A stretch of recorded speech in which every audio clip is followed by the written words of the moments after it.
One morning, I, Taidy, an 8-year-old, was sitting and eating cookies with my two best friends, Coco, the calm Galápagos tortoise, and Snowy, the perpetually enthusiastic white hare.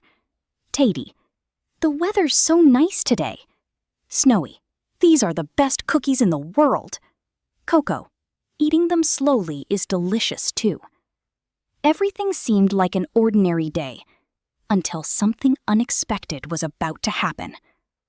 Suddenly, a drone pigeon flew down from the sky. It brought news that shocked me so much that I dropped my cookies.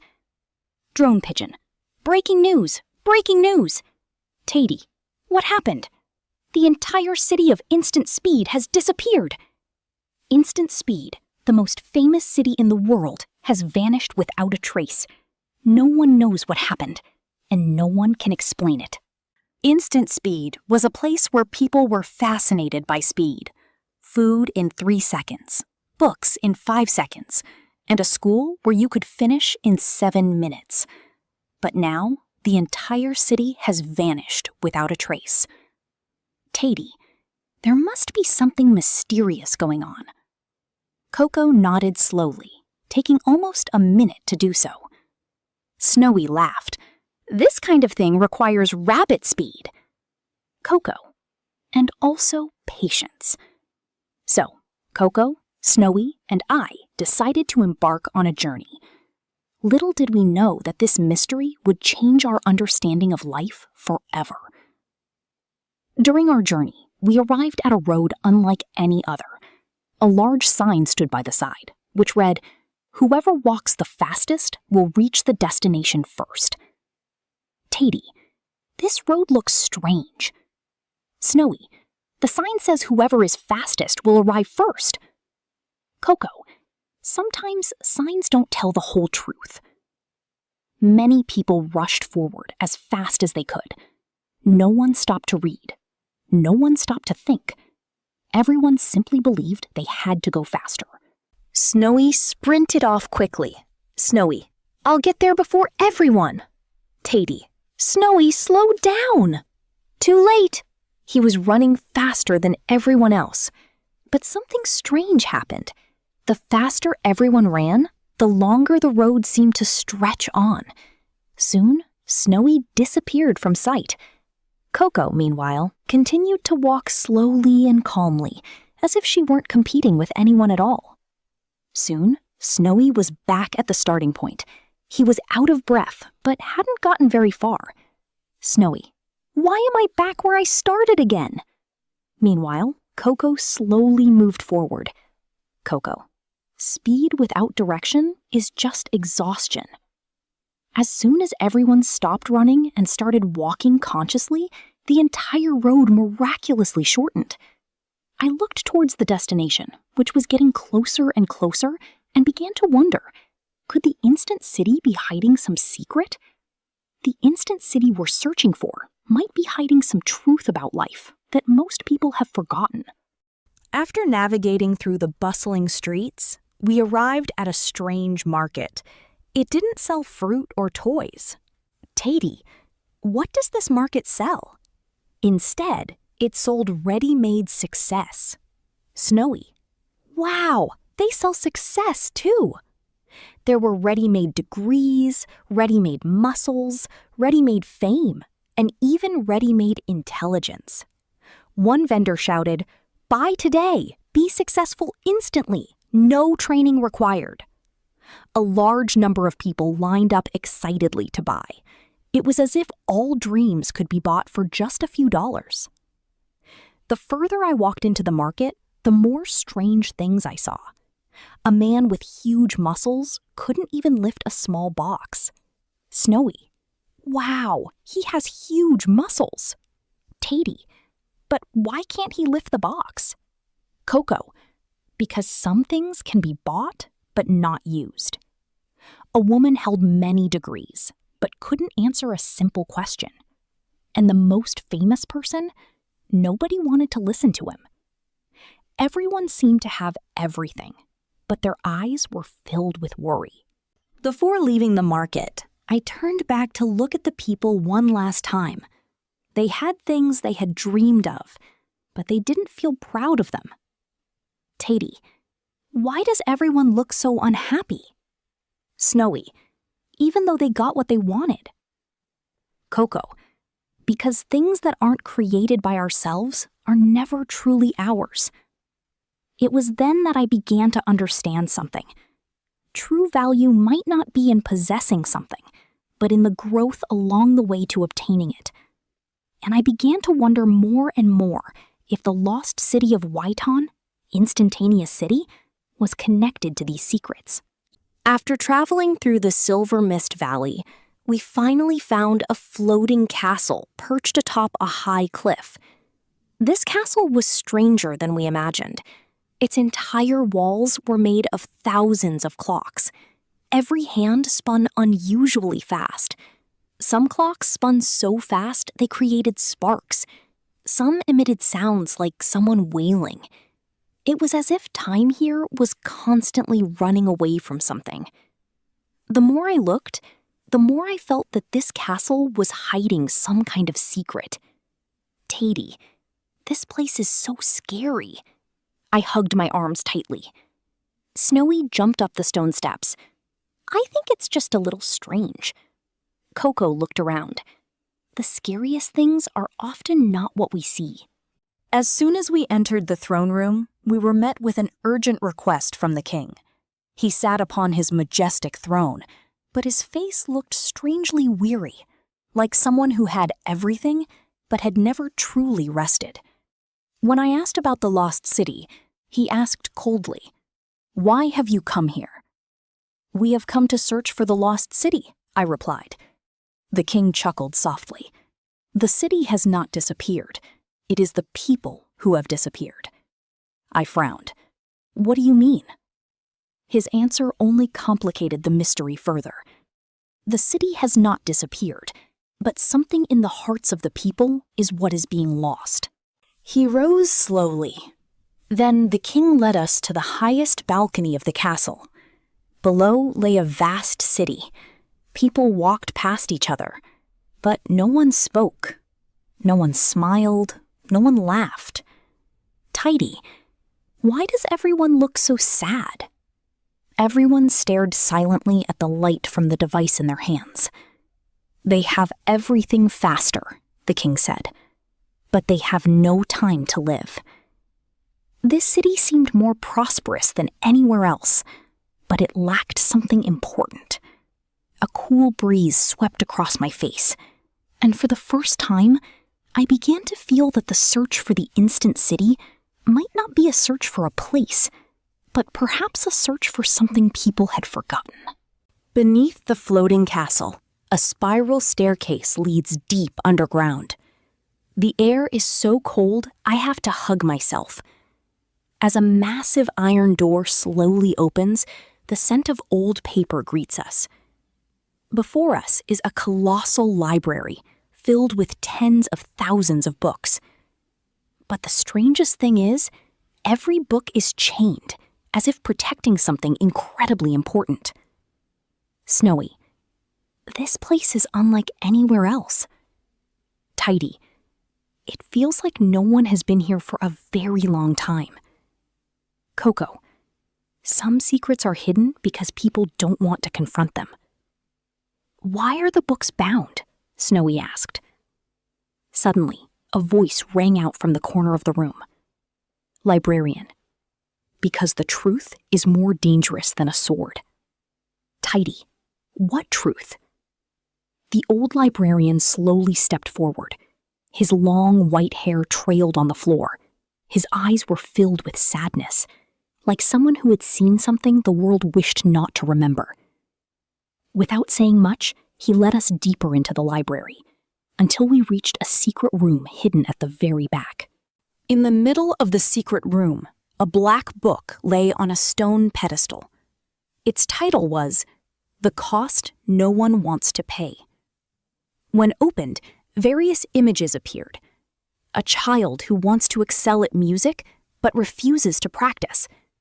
A scientist who wants to discover something new but refuses to experiment.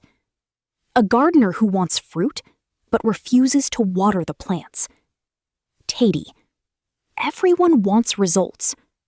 Snowy, but doesn't want to go through the process. Coco, that's the price many don't want to pay. But no one wants to walk that path. Then a golden sentence appeared on a blank page. The most valuable things in life often demand a price in the form of patience. I remained silent for a long moment, because deep down, I knew that sentence was true. After leaving the forbidden library, we arrived at a valley. People called it the Valley of Laughter. It was said that anyone who entered could no longer deceive themselves, and every word would be answered in this valley. Taidy, it's strangely quiet here. Snowy, I feel like someone is listening to us. Coco, no one can hide the truth from themselves here. The king hastily stepped forward and declared loudly that he had done everything for his people. But suddenly, a chilling laugh echoed through the valley. Laughter. Ha ha ha. Taidy, why does that sound so sad? It wasn't the sound of happiness, but a sound that seemed to reveal something hidden in the heart. The king's face instantly turned pale, as if he had just heard a truth he didn't want to accept. Coco stepped forward, the first to admit what was in her heart. I used to think that being slow was a disadvantage. A warm laugh rang out, as if someone was comforting me. Followed by me, admitting that sometimes I was afraid of failure. The valley responded with a gentle laugh, as if saying, fear is normal for everyone. Then Snowy lowered her head, before admitting, I'm afraid I'm not good enough. For the first time, I saw the cheerful white rabbit reveal its vulnerability. And in that very moment, I learned that true courage is not about appearing strong, but about accepting the truth in one's own heart. After leaving the Valley of Laughter, the old librarian led us deeper beneath the city. Ahead was a colossal secret chamber. There, a massive machine filled with millions of gears lay. But the worrying thing was, those gears were ceasing to rotate, one by one. It was as if the entire city was losing its life force. Taidy, what is this? Librarian, this is the heart of the city, the old man said. It is powered by the power of perseverance. Snowy, the heart of the city? I didn't understand. The old man pointed to a giant glass tube. Inside, it had once been filled with a bright golden light, but now only a faint glow remained. Taidy, what is this light? The librarian, the power of perseverance. Coco, the power that people create for themselves. He explained that every time someone perseveres in their training, the light intensifies. Every time someone rises again after failure, the light shines even brighter. This is the energy that has kept the city alive all along. But when people start to be obsessed with shortcuts, then the energy dwindles, doesn't it? Until there's almost none left. When people choose shortcuts instead of effort, the energy of perseverance gradually diminishes. And as the old man finished speaking, the last golden light flickered out. The entire room fell silent. No gears were heard. No machinery was used. I felt a strange chill, not because of the weather, but because finally I saw an unexpected truth. The city of Vitan wasn't disappearing because of a curse, but it was crumbling because people had stopped believing in the value of perseverance. After the truth was revealed, the entire town fell into chaos. Some cried, some blamed each other, and many still hoped for a simple solution. There must be a shortcut. Someone save this town! But then Snowy stepped forward. Enough. In a voice firmer than I'd ever heard. Everyone turned to look at the little white rabbit. This town doesn't lack magic. This town lacks patience. Some laughed. Some didn't believe what he said. What can a little rabbit do? But Snowy didn't argue. He didn't try to prove himself with words.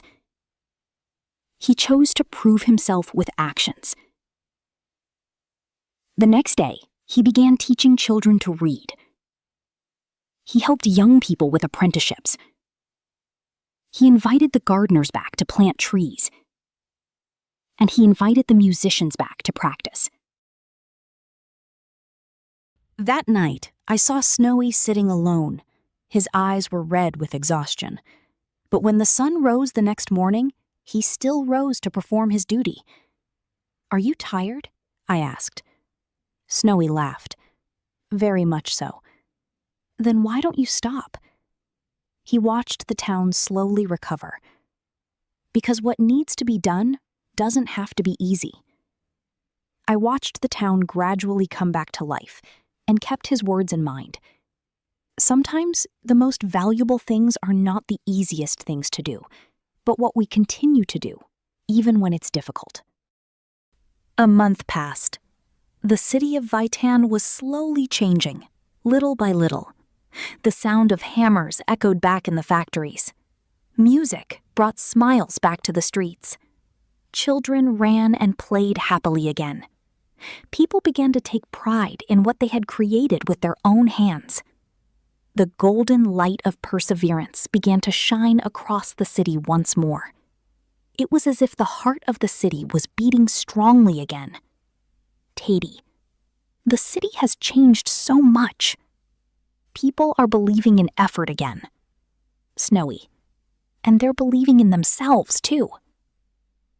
On the day the city's energy was fully restored, the king urgently called a grand assembly. Tens of thousands of people gathered in the city square. Amidst the silence, he knelt before everyone. "King, I thought the shortcut was mercy, but in reality, it was robbing people of their chances of growth. Taidy, your Majesty truly understands," and admitted his mistake. Many had tears in their eyes, because sometimes accepting the truth requires as much courage as any battle. Then he turned to Snowy. "You should be the new leader." The people murmured in agreement. The entire town cheered, wanting Snowy to become the new leader. But the little white rabbit shook his head. No.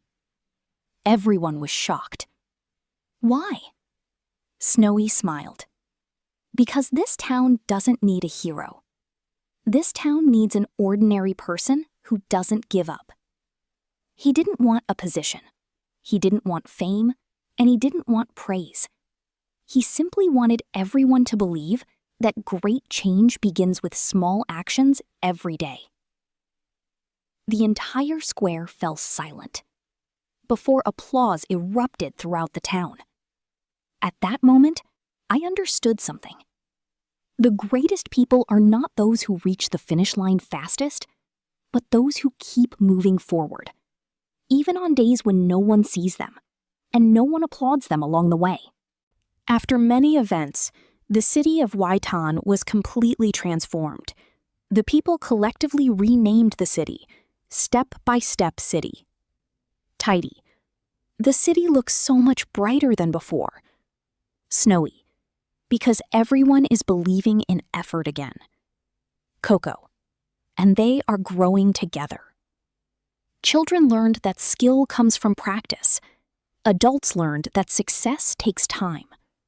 Laughter filled the streets again, and people were happier with their lives than ever before.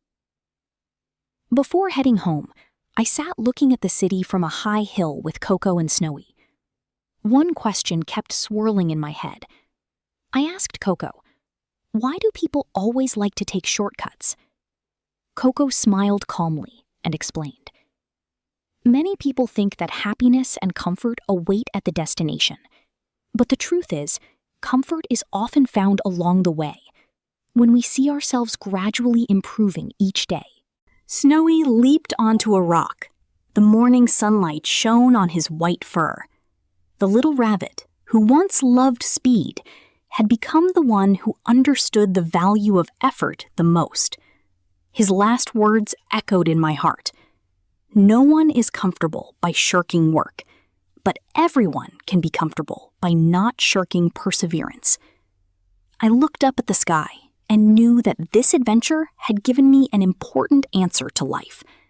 Because if you want to be comfortable, don't tire of perseverance and keep going one step at a time, like this city that has begun anew, beautifully. Concluding thoughts. Those who want a comfortable life in the future must not tire of their efforts today. Because lasting success does not come from shortcuts, but from taking small steps consistently. If you want a comfortable life, don't tire of your efforts.